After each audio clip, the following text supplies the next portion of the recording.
जय श्री राम। वाल्मीकि रामायण के अयोध्या कांड में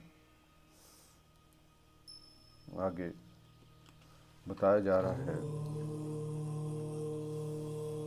कि कैसे सुमंत्र जी राजा दशरथ की आज्ञा से सीता को बहुमूल्य वस्त्र देते हैं तथा कौशल्या का सीता को पति की सेवा का उपदेश मिलता है। सीता जी द्वारा उसकी स्वीकृति तथा श्री राम का अपनी माता से पिता के प्रति दोष दृष्टि न रखने का अनुरोध करके अन्य माताओं से भी विदा किस प्रकार सीता माता लेती हैं।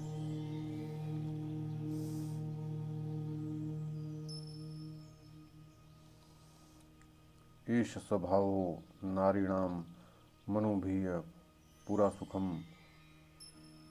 तो माता कौशल्या जो है सीता को बता रही है कि दुष्ट स्त्रियों का यह स्वभाव होता है कि पहले तो वे पति के साथ यथेष्ट सुख भोगती हैं, परंतु जब वह थोड़ी सी भी विपत्ति में पड़ती हैं तब उस पर दोषारोपण करती है तथा उनका साथ छोड़ देती हैं। जो झूठ बोलने वाली, विकृत चेष्टा करने वाली, दुष्ट पुरुषों से संसर्ग रखने वाली, पति के प्रति सदा हृदयहीनता का परिचय देने वाली, उल्टा पाप के ही मंसूबे बांधने वाली और छोटी सी बात के लिए भी क्षण मात्र में पति की ओर से विरक्त हो जाने वाली, वे सब की सब असती या दुष्टा कही गई हैं।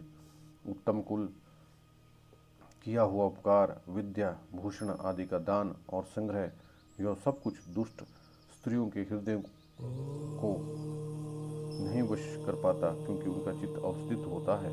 इसके विपरीत जो सत्य, सदाचार, शास्त्रों की आज्ञा, कुलोचित मर्यादाओं में स्थित है, उन सभी साध्वी स्त्रियों के लिए एकमात्र पति ही परम पवित्र एवं सर्वश्रेष्ठ देवता है। इसलिए तुम मेरे पुत्र श्री राम का, जिन्होंने वनवास की आज्ञा मिली है, कभी अनादर न करना। यह निर्धन हो जाए या धनी, तुम्हारे लिए देवतुल्य ही है। सास के धर्म और अर्थयुक्त वचनों का तात्पर्य भली भांति समझकर उनके सामने खड़ी हुई सीता ने हाथ जोड़कर उनसे इस प्रकार कहा, आर्य, आप मेरे लिए जो कुछ उपदेश दे रही हैं, मैं उनका पूर्ण रूप से पालन करूंगी। स्वामी के साथ कैसा बर्ताव करना चाहिए यह मुझे भली भांति विदित है, क्योंकि इस विषय में मैंने पहले ही सुन रखा है। पूजनीय माता जी, आपको मुझे असती स्त्रियों के समान नहीं समझना चाहिए, क्योंकि जैसे प्रभा चंद्रमा से दूर नहीं हो सकती, उसी प्रकार मैं पतिव्रत धर्म से विचलित नहीं हो सकती। जैसे बिना तार के वीणा नहीं बज सकती और बिना पहिए के रथ नहीं चल सकता, उसी प्रकार नारी 100 बेटों की माता होने पर भी बिना पति के सुखी नहीं हो सकती। पिता, भ्राता और पुत्र ये परिमित सुख प्रदान करते हैं, परंतु पति अपरिमित सुख दाता है। उसके सेवा से इहलोक और परलोक दोनों में कल्याण होता है। अतः ऐसी कौन सी स्त्री है जो अपनी पति का सत्कार नहीं करेगी। आर्य, मैंने श्रेष्ठ स्त्रियों, माता आदि के मुख से नारी के सामान्य और विशेष धर्मों का श्रवण किया है। इस प्रकार पातिव्रत का महत्व जानकर मैं पति का अपमान क्यों करूंगी। मैं जानती हूँ पति ही स्त्री का देवता है। सीता का यह मनोहर वचन सुनकर शुद्ध अंतःकरण वाली देवी कौशल्या ने नेत्रों से सहसा दुख और हर्ष के आंसू बहाने लगे। तब परम धर्मात्मा श्री राम ने माताओं के बीच में अत्यंत सम्मानित होकर खड़ी हुई माता कौशल्या की ओर देख हाथ जोड़कर कहा, माँ, तुम मेरे पिता की ओर दुखित हो ना देखना। वनवासी की अवधि भी शीघ्र ही समाप्त हो जाएगी। ये 14 वर्ष तो तुम्हारे सोते सोते निकल जाएंगे। फिर एक दिन देखोगे कि मैं अपने सुहृदों से घिरा हुआ सीता और लक्ष्मण के साथ संपूर्ण रूप से यहाँ आ पहुँचूं। माता के इस प्रकार अपना निश्चित अभिप्राय बताकर दशरथ नंदन श्री राम ने अपनी अन्य 350 माताओं की ओर दृष्टिपात किया और उनको भी कौशल्या की ही भांति शोकाकुल किया। तब उन्होंने हाथ जोड़कर उनसे सबसे यह धर्मयुक्त बात कही, माताओं, सदा एक साथ रहने के कारण मैंने जो कुछ कठोर वचन कह दिए हैं और अनजाने में भी मुझसे जो अपराध बन गए हैं, उनके लिए आप मुझे क्षमा कर दें। मैं आप सब माताओं से विदा मांगता हूँ। राजा दशरथ की उन सब स्त्रियों ने श्री रघुनाथ का यह समाधानकारी धर्म युक्त वचन सुना और सुनकर उन सबका चित्त शोक से व्याकुल हो गया। श्री राम की ऐसी बात करते समय महाराज दशरथ की रानी क्रूरियों के समान विलाप करने लगी और उनका आर्तनाद उस राजभवन में सब ओर गूंज गया। राजा दशरथ का जो भवन पहले मुर्ज, प्रणव और मेघ आदि वाद्यों के गंभीर घोष से गूंजता रहता था, वही विलाप रोदन से व्याप्त हो संकट में पड़कर अत्यंत दुख में प्रतीत होने लगा। तदनंतर राम, लक्ष्मण और सीता ने हाथ जोड़कर दीन भाव से राजा दशरथ के चरणों का स्पर्श करके उनकी दक्षिणव्रत परिक्रमा की। उनसे विदा लेकर सीता सहित धर्मज्ञ रघुनाथ ने माता को कष्ट देकर शोक से व्याकुल उनके चरणों में प्रणाम किया। श्री राम के बाद लक्ष्मण ने भी पहले माता कौशल्या को प्रणाम किया, फिर अपनी माता सुमित्रा के दोनों पैर पकड़े। अपने पुत्र महाभाव लक्ष्मण को प्रणाम करते देख उनका हित चाहने वाली माता सुमित्रा ने बेटे के मस्तक सूंघ कर कहा, वत्स, तुम अपने सुहृदय श्री राम के प्रति अनुरागी हो, इसलिए मैं तुम्हें वनवास के लिए विदा करती हूँ। अपने बड़े भाई के वन में इधर उधर जाते समय तुम उनकी सेवा में कभी प्रमाद न करना, ये संकट में हो या समृद्धि में। ये ही तुम्हारी परम गति है। और निष्पाप लक्ष्मण, संसार में सत्पुरुषों का यही धर्म है कि सर्वदा अपने बड़े भाई की आज्ञा के अधीन रहे। दान देना, यज्ञ में दीक्षा ग्रहण करना और युद्ध में शरीर त्याग करना, यही इस कुल का उचित एवं सनातन आचार है। अपने पुत्र लक्ष्मण से ऐसा कहकर सुमित्रा ने वनवास के लिए निश्चित विचार करने वाली सर्वप्रिय श्री राम से कहा, बेटा जाओ जाओ, तुम्हारा मार्ग मंगलमय हो। इसके बाद वे लक्ष्मण से फिर बोली, बेटा तुम श्री राम को ही अपने पिता महाराज दशरथ समझो, जनक नंदिनी सीता को ही अपनी माता सुमित्रा मानो और वन को ही अयोध्या जानो। अब सुखपूर्ण यहाँ से प्रस्थान करो।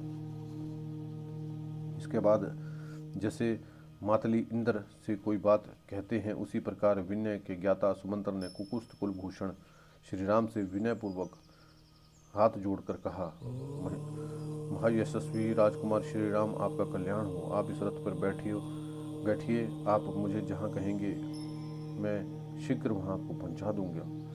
आप जिन 14 वर्षों तक वन में रहना चाहते हैं उनकी गणना आज से आरंभ हो जानी चाहिए, क्योंकि देवी केकई ने आज ही आपको वन में जाने के लिए प्रेरित किया है। तब सुंदरी सीता अपने अंगों में उत्तम अलंकार धारण किए प्रसन्न चित्त से सूर्य के समान तेजस्वी रथ पर आरूढ़ हुई। पति के साथ जाने के लिए सीता के लिए उन शिवासुर ने वनवास की वर्ष संख्या गिनकर उनके अनुसार ही वस्त्र और आभूषण दिए थे। इस प्रकार महाराज ने दोनों भाई श्री राम और लक्ष्मण के लिए जो भी बहुत से अस्त्र शस्त्र और कवच प्रदान किए थे, उनके रथ के पिछले भाग में रखकर उन्होंने चमड़े से मढ़ी हुई पिटारी और खंती कुदाली भी उसी पर रख दी। इसके बाद दोनों भाई श्री राम और लक्ष्मण उस अग्नि के समान दीप्तिमान स्वर्ण भूषित रथ पर शीघ्र ही आरूढ़ हो गए, जिनमें सीता की संख्या तीसरी थी। उन श्री राम आदि को रथ पर आरूढ़ हुआ देखकर सारथी समर्थ ने रथ को आगे बढ़ाया। उसमें जुटे हुए वायु के समान वेगशाली उत्तम घोड़ों को हाँका। जब श्री राम जी सुदीर्घ काल के लिए महान वन की ओर जाने लगे, उसी समय समस्त पूर्ववासियों, सैनिकों और दर्शक रूप में आए बाहरी लोगों को भी मूर्छा आ गई। उसी समय सारी अयोध्या में महान कोलाहल मच गया। तब सब लोग व्याकुल होकर घबरा उठे। मतवाले हाथी श्री राम के वियोग में कोपित हो उठे। इधर उधर भागते हुए घोड़ों के हिनहनाते एवं उनके आभूषणों के खनखनाने की आवाज़ सब ओर गूंजने लगी। अयोध्यापुरी के आबाल वृद्ध सब लोग अत्यंत पीड़ित होकर श्री राम के पीछे दौड़े, मानो धूप से पीड़ित हुए प्राणी पानी की ओर भाग जाते हों। उनमें कुछ लोग रथ के पीछे और अगल बगल लटक गए। सब श्री राम के लिए उत्कंठ थे और सबके मुंह पे आंसू की धारा बह रही थी। वे सब के सब उच्च स्वर से कहने लगे, सूत घोड़ों की लगाम खींचो, रथ को धीरे धीरे से चलो, हम श्री राम का मुख देखेंगे, क्योंकि अब इस मुख का दर्शन हम लोगों के लिए दुर्लभ हो जाएगा।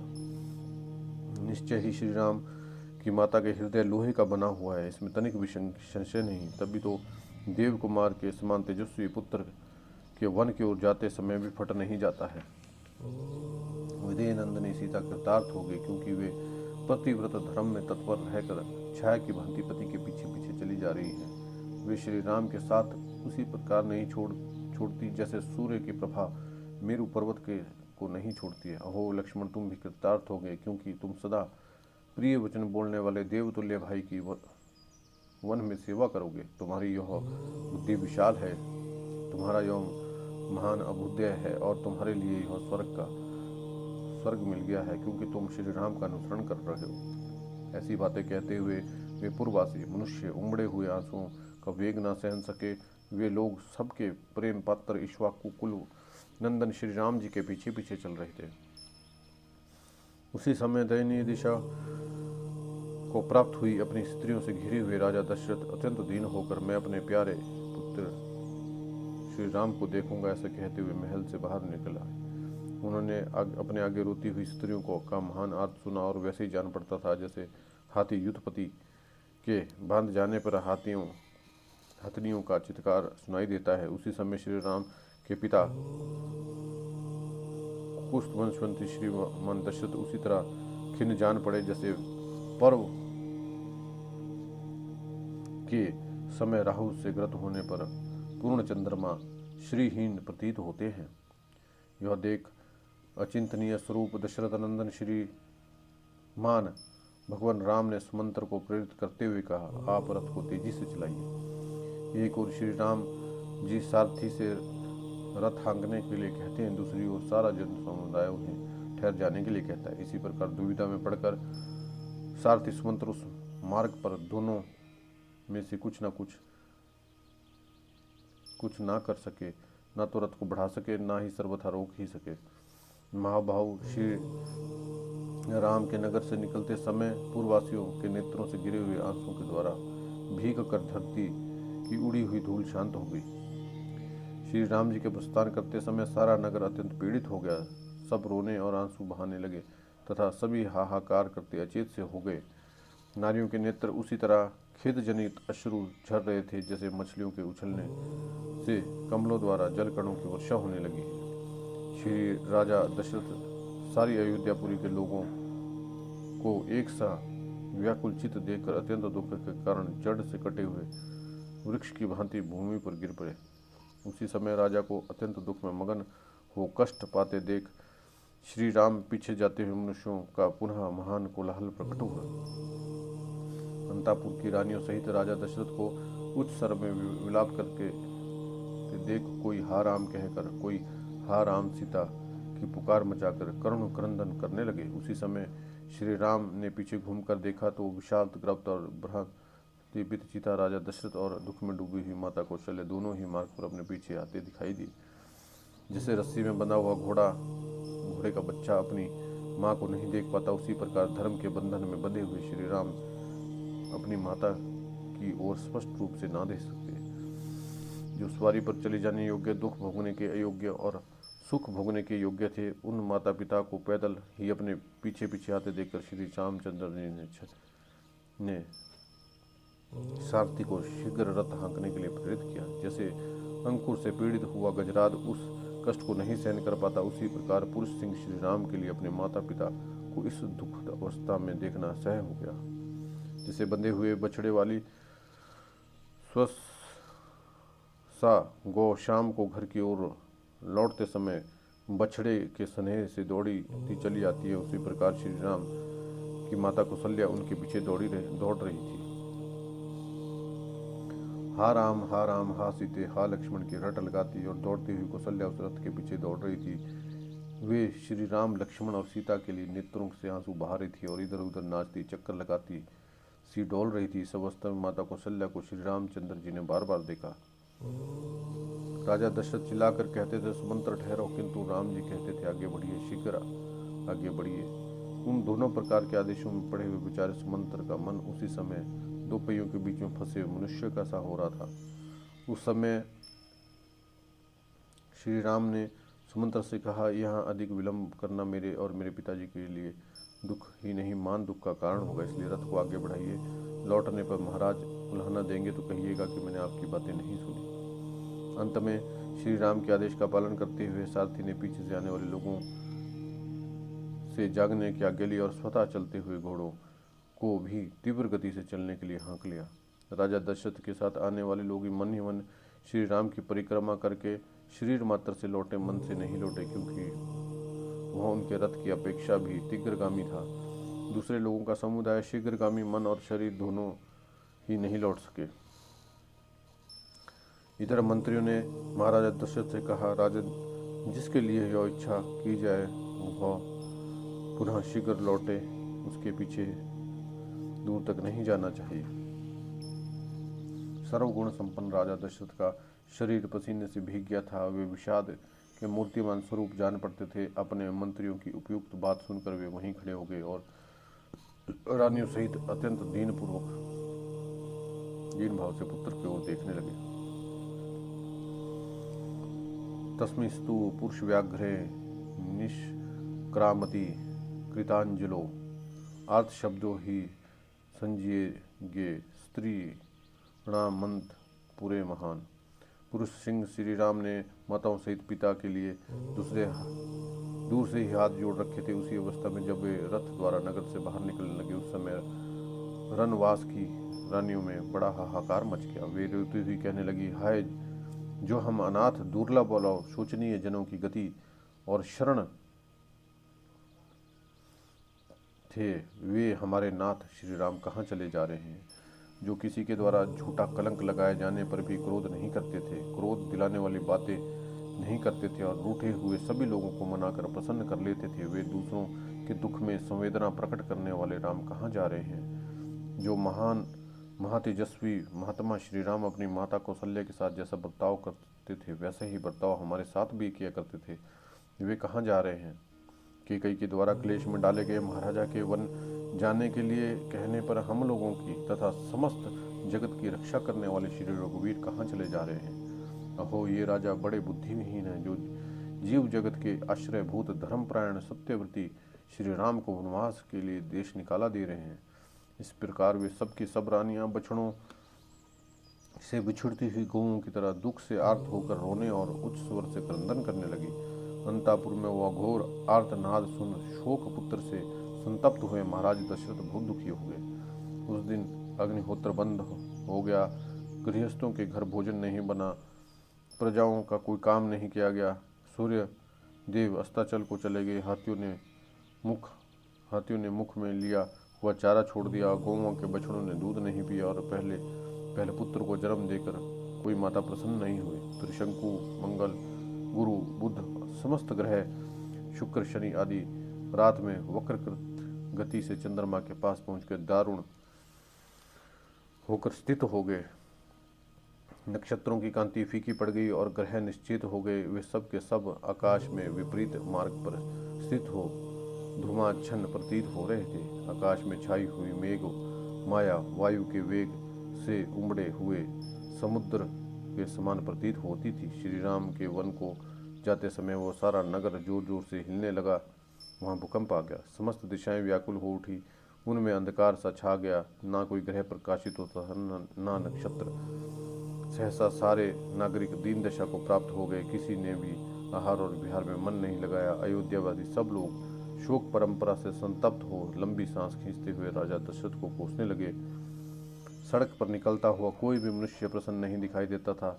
सबका मुख आंसू से भीगा हुआ था और सब शोक मगन थे। शीतल वायु नहीं चलती थी, चंद्रमा सौम्य नहीं दिखाई देता था, सूर्य भी जगत को उचित मात्रा में ताप या प्रकाश नहीं देता था। सारा जगत ही व्याकुल हो उठा था। बालक माँ बाप को भूल गए, पतियों को स्त्रियों की याद नहीं आती थी और भाई भाई का स्मरण नहीं करते थे। सभी सब कुछ छोड़ केवल श्री राम को ही चिंतन करने लगे। जो श्री राम के मित्र थे वे सब तो और भी अपनी सुध बुध खो बैठे। शोक के भार से आक्रांत होने के कारण वे रात में सोए तक नहीं। इस प्रकार सारी अयोध्या पूरी श्री राम से रहित हो भय और शोक से प्रज्वलित सी हो उसी प्रकार घोर हलचल में पड़ गई। जैसे देवराज इंद्र से रहित मेरु पर्वत से ही यह पृथ्वी डगमगाने लगी। हाथी, घोड़े और सैनिक उस नगरी में भयंकर आर्तनाद होने लगा। वन की ओर जाते हुए श्री राम के रथ की धूलि जब तक दिखाई देती रही तब तक इक्ष्वाकु वंशी स्वामी राजा दशरथ ने उधर से अपनी आंख नहीं उठाई। वे महाराज अत्यंत धार्मिक प्रिय पुत्र को जब तक देखते रहे, जब तक पुत्र को देखने के लिए उनका शरीर मानो पृथ्वी पर बढ़ रहा था। वे ऊंचे उठ कर उनकी ओर निहार रहे थे। जब राजा को श्री राम की रथ की धूल भी नहीं दिखाई देती थी, तब वे अत्यंत आर्त और विषादग्रस्त हो पृथ्वी पर गिर पड़े। उस समय उन्हें सहारा देने के लिए उनकी धर्मपत्नी कौशल्या देवी दाहिनी बाह के पास आई और सुंदर केकई उनके वाम भाग में जा पहुंची। केकई को देखते ही नयन और विनय धर्म से संपन्न राजा दशरथ ने समस्त इंद्रियां विकसित हो उठी और वे बोले, पाप पूर्ण विचार करने वाली केकई, तू मेरे अंगों को स्पर्श न कर, मैं तुझे देखना नहीं चाहता। तू ना तो मेरी भार्या है, ना ही और ना बांधवी। जो तेरा आश्रय लेकर जीवन निर्वाह करते हैं, मैं उनका स्वामी नहीं हूँ, वे मेरे परिवार जन नहीं है। तूने केवल धर्म से अनासक्त होकर अपने धर्म का त्याग किया है। तूने केवल धन से आसक्त होकर धर्म का परित्याग किया है, इसलिए मैं तेरा परित्याग करता हूँ। मैंने जो पाणी ग्रहण किया है वो और तुझे साथ लेकर अग्नि की परिक्रमा की है। तेरे साथ वह सारा बंधन इस लोक और परलोक के लिए भी त्याग देता हूँ। तेरा पुत्र भरत भी यदि इस विघ्न बाधा से रहित राज्य को पाकर प्रसन्न हो तो वह मेरे श्राद्ध में कुछ पिंड या जल आदि दान करे, वह मुझे प्राप्त ना हो। तदनंतर शोक से कातर हुई कौशल्य देवी उस समय धरती पर लौटने के कारण धूल से व्याप्त हुए महाराज को उठाकर उनके साथ राजभवन में लौट आई। जैसे कोई जानबूझकर स्वेच्छापूर्वक ब्राह्मण की हत्या कर डाले तथा हाथ से प्रज्वलित अग्नि का स्पर्श कर ले, ऐसा करके संतप्त होता रहे, उसी प्रकार धर्मात्मा राजा दशरथ अपने ही दिए हुए वरदान के कारण वन में गए हुए श्री राम का चिंतन करके अनुतप्त हो गए थे। राजा दशरथ बारंबार पीछे लौटकर रथ के मार्गों पर देखने का कष्ट उठाते थे। उसी समय उनका रूप राहुग्रस्त सूर्य की भांति अधिक शोभा नहीं पाता था। वे अपने प्रिय पुत्र का बारंबार स्मरण करके दुख से आतुर होकर विलाप करने लगे। वे बेटे को नगर की सीमा पर पहुंचा हुआ समझकर इस प्रकार कहने लगे, हाय मेरा पुत्र, वन की ओर जाते हुए श्रेष्ठ वाहनों घोड़े के पद चिन्ह तो मार्ग में दिखाई देते हैं, परंतु उन श्री महात्मा श्री राम का दर्शन नहीं हो रहा है। जो मेरे श्रेष्ठ पुत्र श्री रामचंद्रन से चर्चित हो तकियों का सहारा लेकर उत्तम शैयों पर सुख से सोते थे, वे और उत्तम अलंकार से विभूषित सुंदर स्त्रियां जिनके व्यंजन डुलाती थी, वे निश्चय ही आज कहीं वृक्ष की जड़ का आश्रय ले और किसी काष्ठ या पत्थर को सिर के नीचे रखकर भूमि पर ही शयन करें। फिर अंगों में धूल लपेट दीन की भांति लंबी सांस खींचते हुए उस शयन भूमि से उसी प्रकार उठेंगे जैसे किसी झरने के पास गजराज उठता है। निश्चय ही वन में रहने वाले मनुष्य लोकनाथ महाभाव श्री राम को वहां से अनाथ की भांति उठाकर ले जाते हुए देखेंगे। जो सदा सुख भोगने के योग्य हैं, वह जनक की प्यारी पुत्री सीता आज अवश्य ही कांटों पर पैर पड़ने की व्यथा का अनुभव करते हुए वन को जाएंगी। वह वन के कष्टों से अभिज्ञ है। वहाँ व्याघ्र आदि हिंसक जंतुओं का गंभीर और रोमांचकारी गर्जन सुनकर निश्चित ही भयभीत हो जाएंगी। अरे केकई, तू अपनी कामना सफल कर ले और विधवा होकर राज्य भोग। मैं पुरुष सिंह श्री राम के बिना जीवित नहीं रह सकता। इस प्रकार विलाप करते हुए राजा दशरथ ने मरघट से नहाकर आए हुए पुरुष की भांति मनुष्यों की भारी भीड़ से घिरकर उनका अपने शोक पूर्ण उत्तम भवन में प्रवेश किया।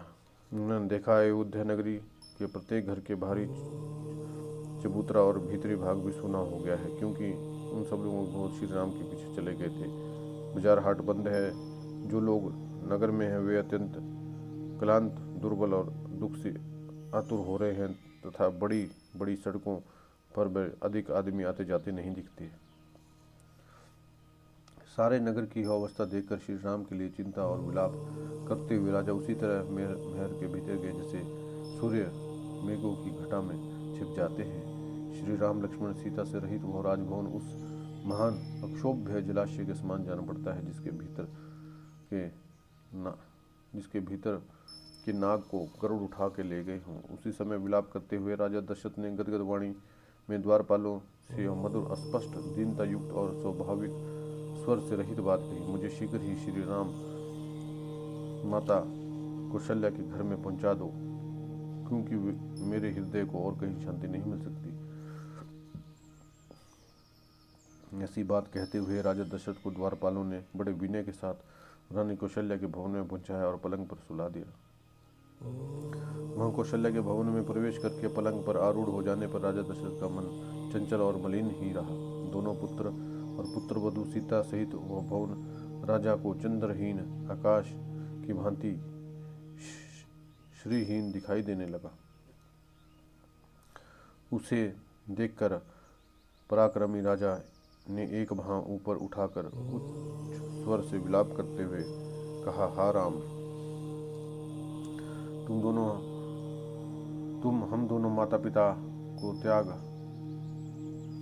दे रहे हो और नरश्रेष्ठ 14 वर्षों की अवधि तक जीवित रहेंगे और अयोध्या में पुनः लौटते हुए श्री राम को हृदय से लगाकर देखेंगे। वे वास्तव में सुखी होंगे। तदनंतर अपनी कालरात्रि के समान घोरात्रि आने पर राजा दशरथ ने आधी रात होने पर कौशल्या से इस प्रकार कहा, कौशल्य, मेरी दृष्टि श्री राम के साथ ही चली गई और वे अब तक नहीं लौटी है।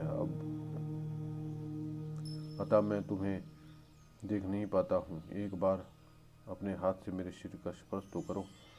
शैया पर पड़े हुए महाराज दशरथ को श्री राम का ही चिंतन करते लंबी सांस खींचते देखकर देवी कौशल्या अत्यंत व्यथित उनके पास आ बैठी और बड़े कष्ट से विलाप करने लगी। जय श्री राम।